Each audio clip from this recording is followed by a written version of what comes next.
Alright guys, so for this video we have a year 7 roadmap concept, and this was made by NightGhost721, who helps me with a lot of concepts, and yeah, let's get right into this concept. So yeah, as you can see for year 7 season 1, we're getting a new operator from Sweden, alongside a brand new map set in an oil rig. For year 7 season 2, we're getting a new operator from Greece, so who happens to be a familiar face in the Arktes universe. And along with this, we're getting a map remote for Consulate.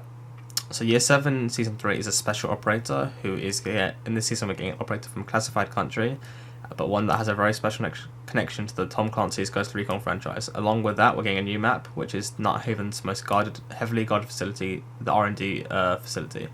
And then for year 7 season 4, we're getting a new operator from Nigeria and a fortress rework. So yeah, let's get right into this rework and these concepts. Alright, so year 7 season 1 is called Operation Sharp Thunder, and the new map is an oil rig, so similar to Petrov oil rig from Modern Warfare 2019.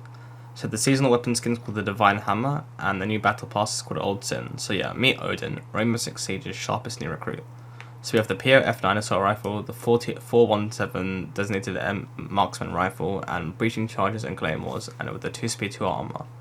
So yeah, so this operator is called Odin and has two really good guns, which is the 417 and the PO F9, with a good, and his unique ability is called the Gungnir 7 shock launcher.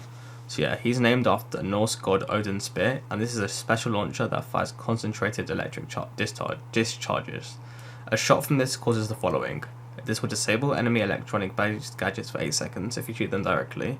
An enemy shot by this will receive 5 damage, plus will be stunned and slowed, similar to Ella and Zofia stuns.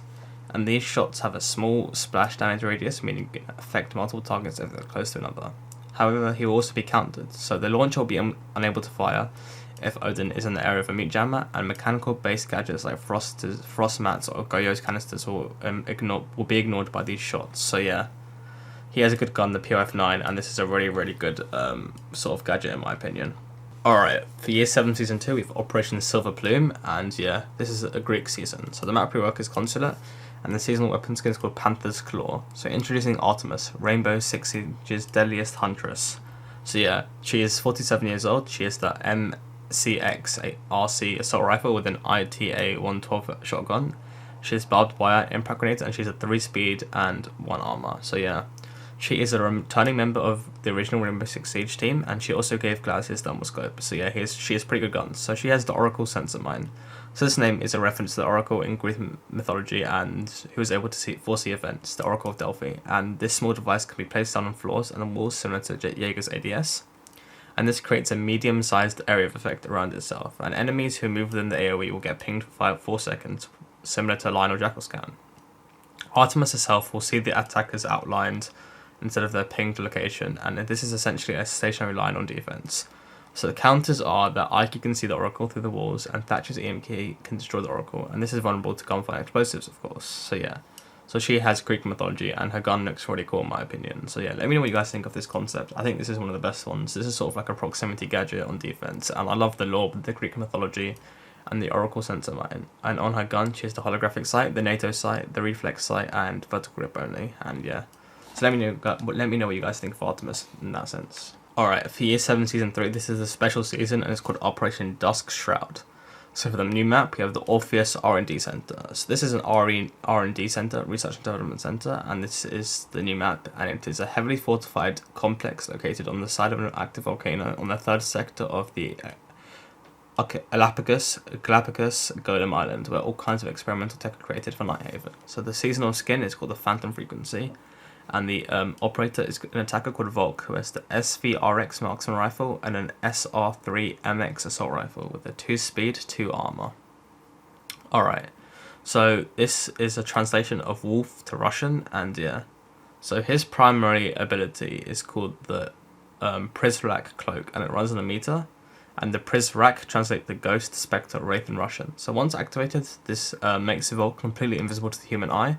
However, he still makes noise like normal, and he can't use his weapons whilst invisible. So activating or deactivating the cloak makes a distinct sound that can be heard by all players in the map, similar to Kavera's interrogation voice lines. So the duration is 15 seconds, and the gadget runs on a meter. And excess of movement, sprinting, vaulting over objects will make the meter deplete faster.